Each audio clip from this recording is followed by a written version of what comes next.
Madame, monsieur, bonsoir. Très heureux de vous retrouver pour parcourir en votre fidèle compagnie une partie de l'actualité régionale.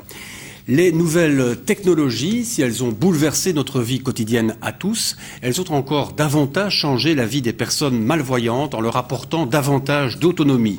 L'œuvre nationale des aveugles organise régulièrement des salons pour présenter ce matériel adapté. Il s'en tenait un récemment à Namur.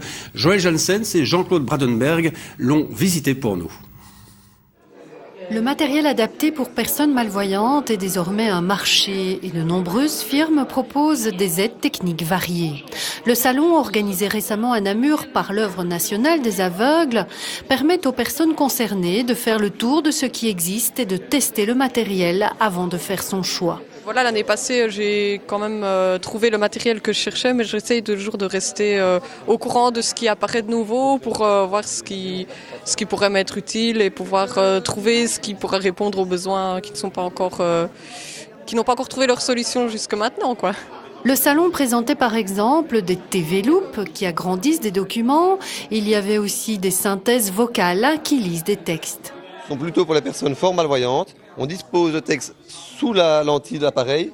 On appuie sur un bouton. C'est très simple. L'appareil fait la photo et l'appareil va ensuite nous lire le texte qui est écrit sur le papier.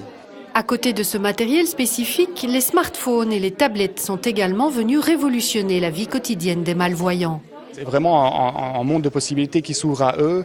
Ils peuvent se déplacer plus facilement avec des fonctions GPS et ils peuvent voir les horaires de train avec les fonctions qu'offre la SNCB.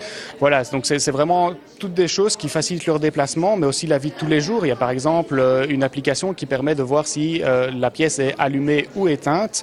Et donc pour une personne aveugle, quand elle reçoit des gens, savoir si sa pièce est allumée ou éteinte, c'est vraiment très important. L'œuvre nationale des aveugles veut faciliter l'accès à ces technologies pour les malvoyants. Elle organise donc régulièrement des conférences et formations visant à les convaincre d'utiliser ces nouveaux outils. Surtout que les malvoyants sont très réticents car l'écran tactile, le fait qu'il n'y ait aucun bouton qui soit détectable ou touché, ça leur fait peur et la prise en main paraît impossible pour une personne déficiente visuelle. Ben oui, justement, on se pose la question, comment repérer où sont les touches sur un écran tactile quand on n'y voit rien? Justement, grâce au retour vocal que propose ce type d'appareil. Et donc c'est pour ça que l'œuvre nationale des aveugles donne des informations et surtout des formations pour apprendre à pouvoir bien utiliser ces appareils.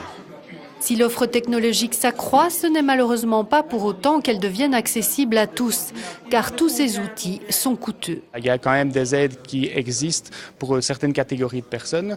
Et il faut savoir par exemple que si on devient malvoyant après 65 ans, il n'y a aucun remboursement qui est prévu par la WIP. Avant, oui, suivant le dossier, etc., il y a pas mal de remboursements qui sont prévus, mais après, non. Voilà, donc c'est quelque chose, on se bat pour ça, même si c'est vrai que ça coûte très cher, mais en même temps, énormément de personnes aujourd'hui en Belgique tombent malvoyantes après 65 ans et ont donc besoin de ces aides. Le progrès technologique n'est donc pas tout, il faut que chacun puisse encore y accéder.